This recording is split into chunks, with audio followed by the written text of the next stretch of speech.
നമസ്കാരം. RSS പുലിക്കുട്ടികൾ കുംഭമേളയിൽ പൂർണ്ണ ദൗത്യം ഏറ്റെടുത്തിരിക്കുകയാണ്. കർമ്മനിരതരായി സ്വയം സേവകർ 24 മണിക്കൂറും കുംഭമേള നടക്കുന്ന പ്രയാഗ് രാജിലുണ്ട്.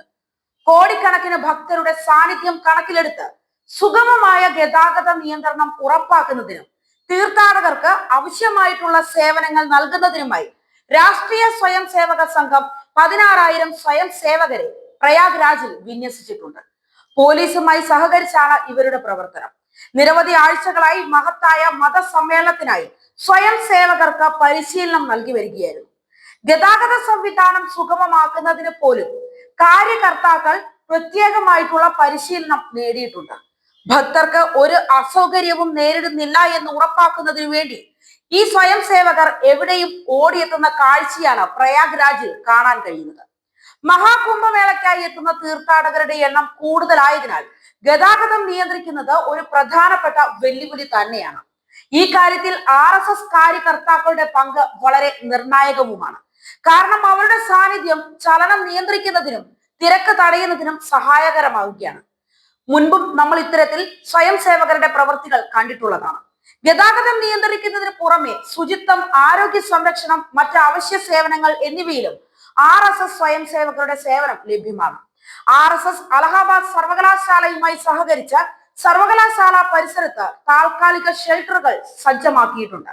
മാത്രമല്ല, ഭക്ഷണ പാക്കറ്റുകളും കുടിവെള്ളവും ഒരുക്കാനും ഇവർ മുന്നിൽ തന്നെയുണ്ട്. പരിപാടികൾ സുഗമമാക്കുന്നതിനും പരിസ്ഥിതി സൗഹാർദ്ദമാക്കുന്നതിനും രാഷ്ട്രീയ സ്വയം സേവക സംഘം വലിയ പങ്ക് തന്നെയാണ് വഹിക്കുന്നത്.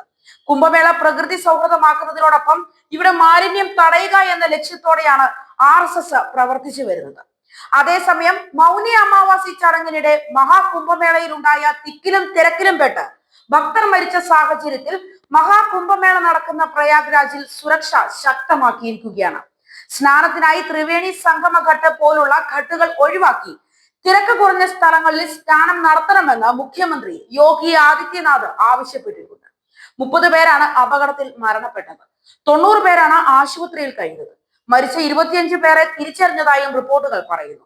നിലവിൽ ത്രിവേണി സംഗമത്തിലെ സംഘകാട്ടിൽ VIP-കൾക്ക് പ്രത്യേക പരിഗണന അനുവദിക്കുന്നതടക്കം നിർത്തിവെച്ചിട്ടുമുണ്ട്.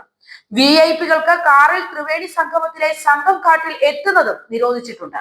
കുംഭമേളയിലെ അപകടം VIP കൾച്ചർ കാരണം ഉണ്ടായ ദുരന്തമാണ് എന്ന വ്യാപക വിമർശനം ഉയർന്നു വന്നു. എന്നാൽ തിക്കിലും തിരക്കിലും പെട്ടാണ് ഈ അപകടം ഉണ്ടായത്. ഇതിന് പിന്നാലെയാണ് VIP പ്രോട്ടോകോൾ യോഗി സർക്കാർ നിരോധിച്ചത്. സംഭവത്തിൽ അന്വേഷണം നടത്താൻ രൂപീകരിച്ച ജുഡീഷ്യൽ കമ്മീഷൻ ഔദ്യോഗികമായി പ്രവർത്തനം ആരംഭിച്ചിട്ടുണ്ട്. കമ്മീഷൻ അംഗങ്ങൾ വ്യാഴാഴ്ച ലക്നൌവിലെ ജൻപദിലുള്ള ഓഫീസിലെത്തി അന്വേഷണത്തിന്റെ ചുമതല ഏറ്റെടുത്തു. റിട്ടയർഡ് ജസ്റ്റിസ് ഹർഷ് കുമാർ ചെയർമാനായ സമിതിയിൽ retired IAS DK Singh, retired IPS VK Gupta എന്നിവരാണ് മറ്റ് അംഗങ്ങൾ. അന്വേഷണം പൂർത്തിയാക്കാൻ 1 മാസം സമയമുണ്ടായെങ്കിലും അത് എത്ര വേഗം അവസാനിപ്പിക്കാൻ കഴിയുമോ അതിനുവേണ്ട എല്ലാ ശ്രമങ്ങളും നടത്തുമെന്ന് കമ്മീഷന്റെ ചെയർമാനായിട്ടുള്ള ജസ്റ്റിസ് ഹർഷൻ കുമാർ പറഞ്ഞു.